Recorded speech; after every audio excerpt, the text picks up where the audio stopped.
What is going on, everybody? Brent Abel here, goldballhunting.com. That dude over there, the wandering young buck minstrel, who knows where he is in California? Actually, it looks like Moraga, California right now, but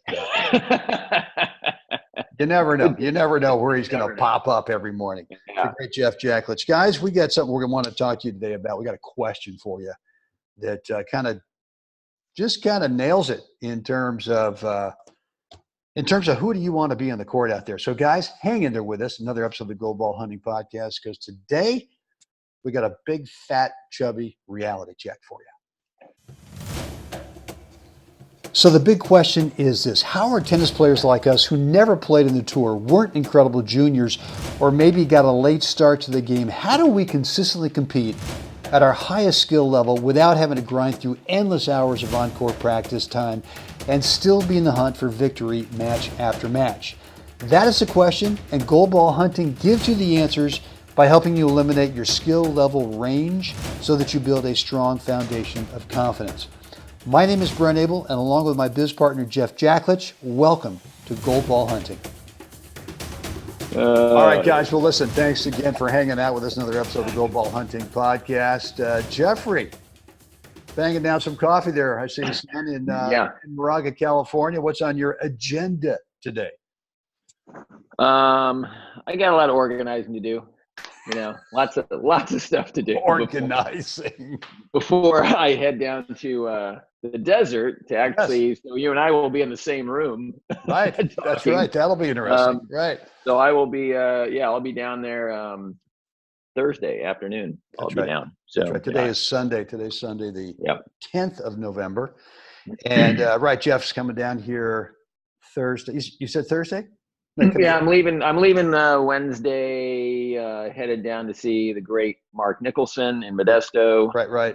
Evening, take a little time, take a little leg off the drive down. Right. And Thursday morning, head out early and come into Rancho Mirage. Yeah, good. Well, listen, that'll be cool. And then you and I are actually heading Friday to Phoenix. We've got a big full day workshop we're giving for some coaches down there. There's a huge senior tennis league in Mesa, Arizona, and I've been going there every year this time, or for the last. I guess this is my fourth year doing this, but I go there every year this time of year, and it's just a great deal. I mean, these folks. I'm looking forward to it. Oh, these folks are just fun. Oh, it's just so much fun, and they just love tennis, and they love the reality checks that I like to drop on them. In fact, speaking of reality checks, Jeff, I got a question for you. Yeah. And that is, if my modern wiper forehand is so darn good in practice or in drilling or off the ball machine, how come when I play matches, it kind of sucks? Was I supposed to laugh at that part, or was I supposed to keep a serious face while you were asking that question? Well, whatever you want to do. Whatever you want to do. But it's kind of a serious thing, because I think I see a lot of players out there, a lot of senior players out there thinking that they need the so-called modern forehand to be able to compete at a certain level and to win.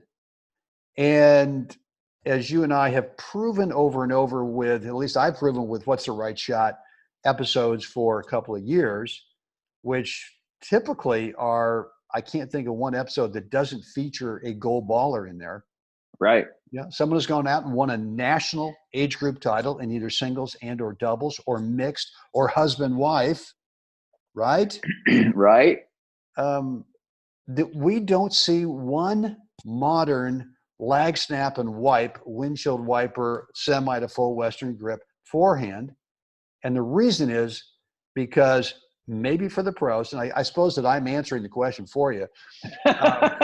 Keep going, baby. Thank you. I'm not going to interrupt this run. Go. But I'm gonna ask you, why is it okay for the pros to sort of have this modern technique, stroke technique, And yet for us, for the rest of us, it's not really a pathway to winning more matches. I'll shut up. Jeff, go. Thank you, Brent. It's going to require another sip of coffee. Okay, a little more, not myelination, but caffeination. Oh, although I think I need to put something in the coffee now after that question. Okay. Where to start? Well, let's start with just some, the basic ideas is that we're dealing with some basic fundamental differences now than then, especially in the pro game than when I played,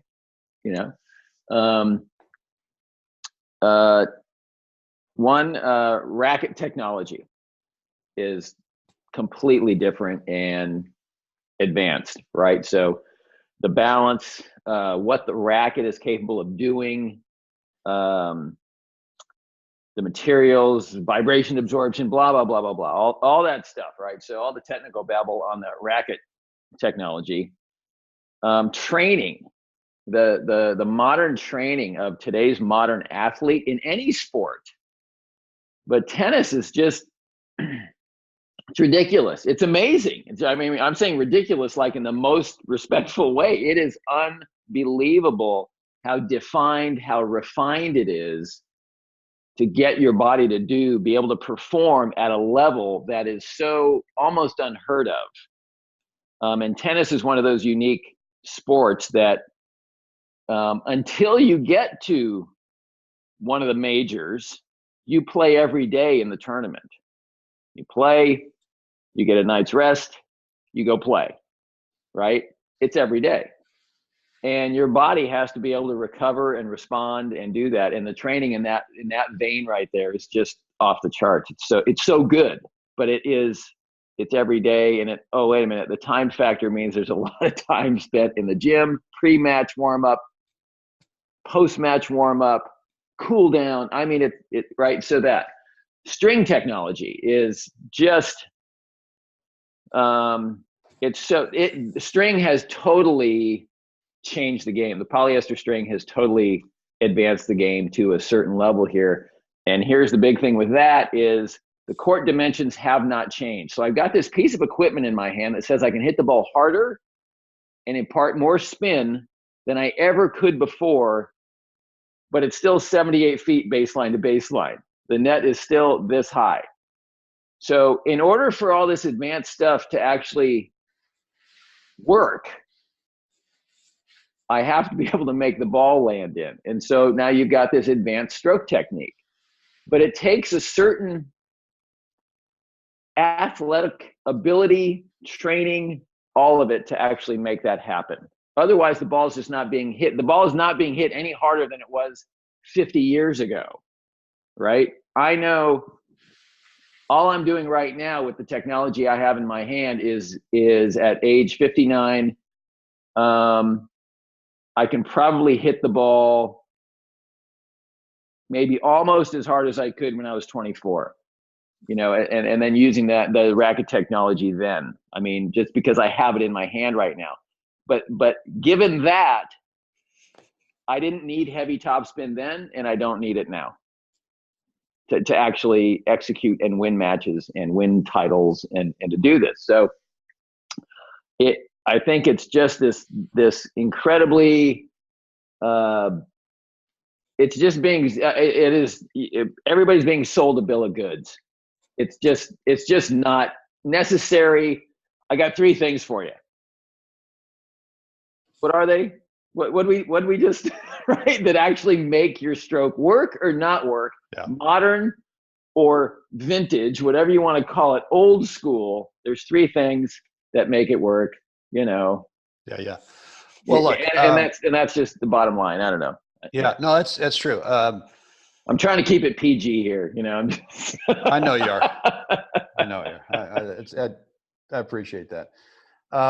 You don't have to hide the women and children when Jeff's talking today, guys. So that's fine. Yeah. Look, you're right. The courts are way slower than they ever used to be. The racket materials are different. The way they're built for more power. The string technology is completely different, and the pros are training at a level that we've never ever seen before. Okay, right. So And then, so given all those factors, slower court, string technology, racket technology, and the training, now these guys and these gals at that level, at the highest level in the world, they can do things to the tennis ball that have never been done before. Right. And the things that they're doing are really complicated. You look at, I mean, you look at Rafa's, the way he sets up on that forehand. Are you kidding me, Mr. Teaching Pro? You're going to go take a 48-year-old mom of 3 kids and go, let's come on. And now I want you to bring that thing out of that position, and I want you to deliver it at just the right moment at this ungodly swing speed. And then, believe me, you better not dawdle at contact. You better get in and out, because we are wiping the Mercedes with the single wiper blade. And so, guys, you're not getting it. You are not getting that what we see on TV, what we see at the pro level. And I've been saying this for ever since I got online. I think this is the first time in the history of the game of tennis. I'm not sure that we can really use the top players as our models. I mean, you look back into back in the 40s and the 50s, 60s, even the 70s, we saw the pro level game because the courts were faster. They didn't have the racket technology we do. They didn't have the string stuff, and they probably weren't training the way they do now. Right. Definitely not the way they were today. Yeah, they are today. They were demonstrating stroke technique that was actually something that we could copy and model.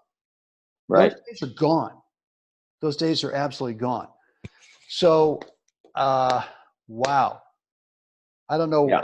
I don't know what to tell you guys, other than don't get caught up in the hype. And look, it all started, 15 years ago with the term topspin, right? Topspin. Right.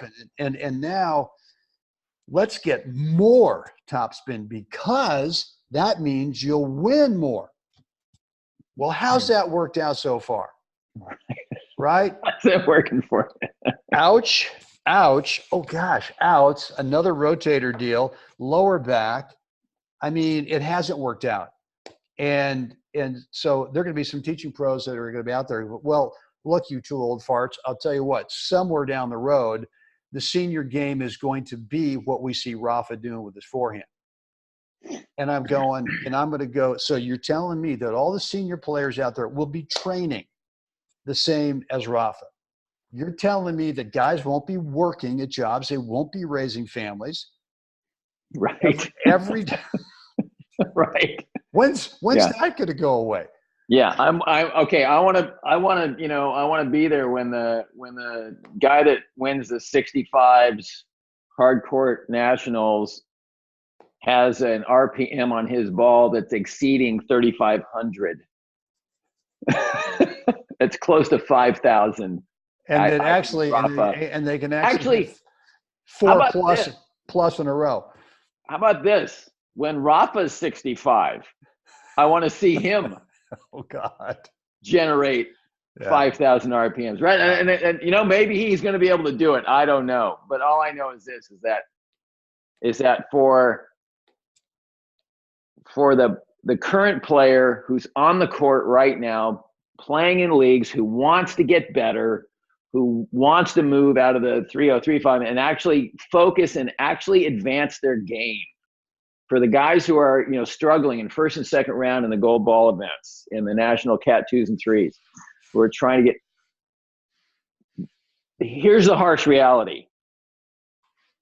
You don't have the time to put in the reps to totally rebuild your stroke mechanics. We've got to look at what you have right now and come up with the correct tweaks or adjustments that allow you to get good square contact with the ball, allow you to hit the ball to the target you need, allow you not to ruin your body in the process, so you can come back and play tomorrow. I mean, it's really, to me, it's just such a simple And if what Jeff just said conjures up thoughts of, oh, well, that's old school stuff, then you know what? We're not your guys. I'm going to tell you that right now. We're just not your guys, because that is not what wins at the gold ball level. And that's not what will take you to the next level if you want to move up to get a new rating label from the NTRP in the league stuff.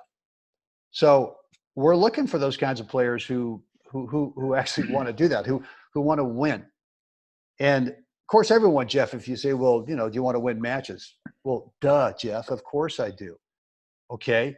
Then if I was to show you how to win more matches without a so-called modern lag, snap, and wipe Mercedes-Benz single wiper blade forehand, would you be okay with that? And I think that right there, a lot of players go, I mean, I don't know, man. I don't know. I don't see how that would work. And all I can tell you, if that's your thought, then go back and look at a bunch of the What's the Right Shot episodes. And what you're going to discover, and just like I said in the beginning, every one of those episodes has got someone in there who's won a National Cat 1, who's won a gold ball. I can't think of one. I can't think of one of one episode that doesn't. And so and you're not going to see the modern stuff in there. So kind of a harsh little reality check this morning, guys. But look, we want to help you win. I mean, look, I'm not blaming you guys. I mean, I see that where it's some brilliant marketing. You're being sold a bill of goods. Absolutely. Hey, listen, I got a bridge in Arizona I'm trying to sell now. Okay, so bridge in Arizona. I thought that was ice of the Eskimos, or I don't know. Anyway, that's right, a bridge in Arizona. Right? I guess they have no water there. I don't know. Anyway, look, guys, what we want to help you with is to win more, and that's it. That's kind of the bottom line. And today's Sunday. Until tomorrow night, Jeff and I put together a course, actually 2 videos, which are the 3 principles, that are absolutely must have no matter what kind of stroke technique you've got. And if you don't have them, you might have principle number 1 and principle number 2, but if you don't have number 3, it is not going to work. Once in a while, yeah, you could probably make that shot work, whether it's a serve, whether it's a drop shot, whether it's a semi-topper roller, whatever it is. Right. Every shot in the game has got 3 principles, and we want you guys to pick up this course. It's insanely priced at just $27, because we don't want price to be a barrier for anyone to go, well, God, I'd like to get 3 principles. I'd like to understand what they are, but I can't afford $297. Okay, fine, I get that. $27, anyone can afford that, and we want to make sure that we help you win more matches. So, guys, there's a link right down below this video, wherever you are. Could be Facebook, could be YouTube. If you're at iTunes or Stitcher, I'm going to put it in the show notes, and you just click it there and just go ahead and pick this thing up. But we're going to the price of 27. Keys in the Kingdom is going away. Is going away tomorrow night for $27. Here's the other thing. I'm going to jump in here. Okay. Is that whether these are not like old, this isn't like, oh, that's old school. These 3 principles are the exact 3 principles that you see Fed, Rafa. These 3 principles are there. So this isn't some modern thing that they're doing differently. These are probably the 3 things that you can glean from the modern game, if you will, but they didn't invent it. This has been going on for a long time, because without these 3 principles, it doesn't matter what technique you're trying to employ, it ain't going to work. Boomski. Guys, right down below, click the link, get this course before tomorrow night, Monday, the 11th of November at 11 p.m. That's right, 11 p.m. Pacific. Synchronicity. Until the price, I don't know if the price, I think we're just going to take it off the table for a while. Let's just not even offer it for a while. Yeah. After tomorrow night, I don't know. So anyway, Jeff, what do we want the fine folks to do right now? Like us, share us, please subscribe. Let us know what you think down below. iTunes and Stitcher, rate and review. Press the other button, buy the course. Goldballhunting.com. Spread the word. Spread the truth.